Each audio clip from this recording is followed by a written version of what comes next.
So we're just about 1 month away from Canada's next federal election, and we'll be saying goodbye to Justin Trudeau, I think. But I wanted to talk about candidate Jagmeet Singh, who is a Sikh candidate, and that means as a Sikh, he's always wearing his turban. And there are some interesting pictures of him floating around where he's riding tractors and he's talking to audiences and everything. He's got the full beard and he's got the turban. And there's some worries in Canada that maybe people will think he's a Muslim or something. And then there's some talk about racist responses and everything. And I'm thinking, this is Canada. They shouldn't be like this.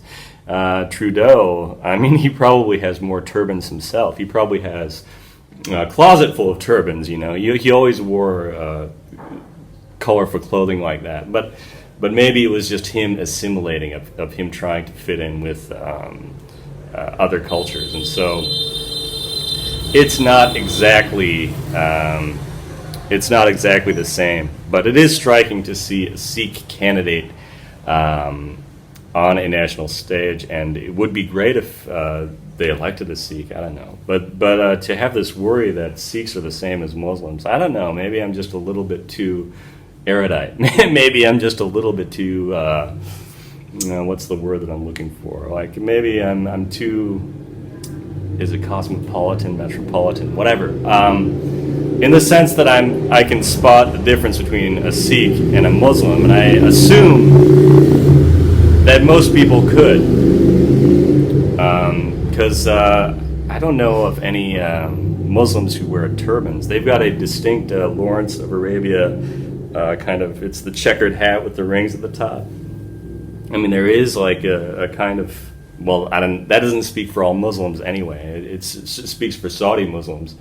And of course, women wear the hijab and everything. But just the idea of having someone with any kind of headscarf or any kind of covering might be shocking for people. Maybe the Canadians aren't as open-minded as they always brag about being.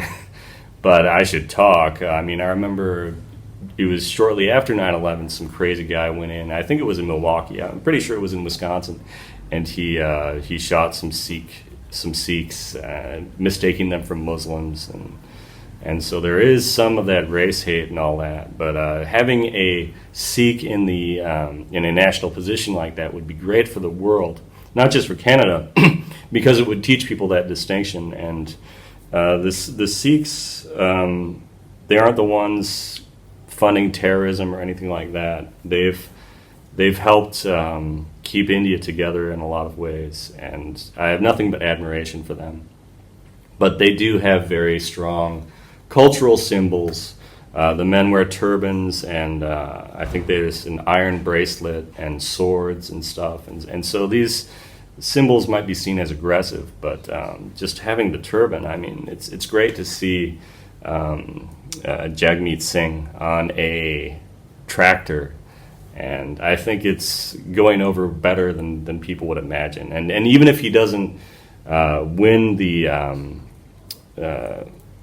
seat of prime minister next month, he's still bringing a lot of national and world attention to it.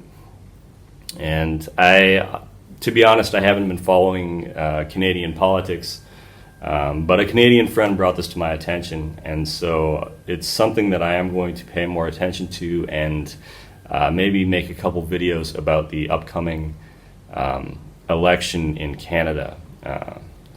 So again, why not?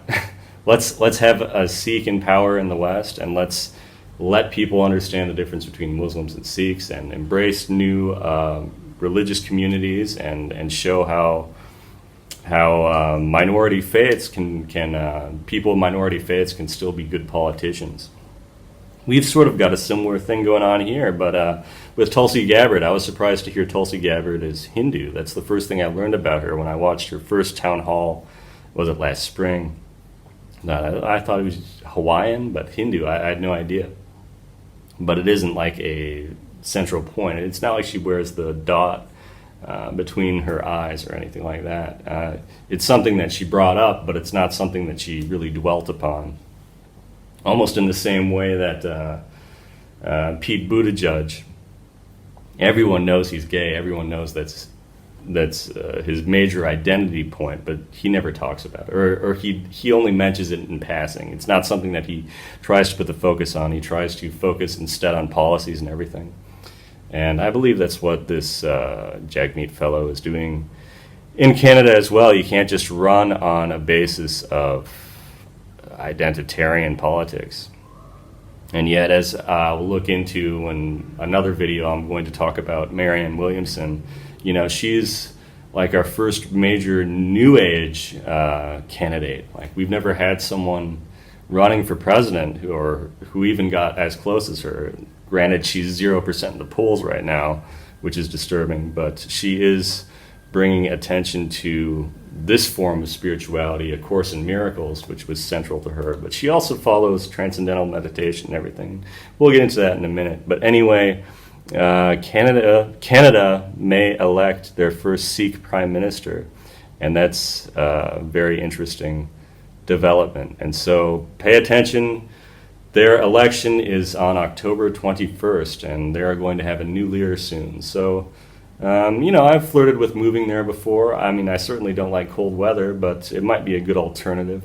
I remember I went to Toronto with my older brother, one of my older brothers, years ago, back in college, and we were looking at a map, and I thought it's kind of funny that to get to Toronto we had to fly south from Eau Claire, so it might be warmer than what I'm used to back home. Over and out.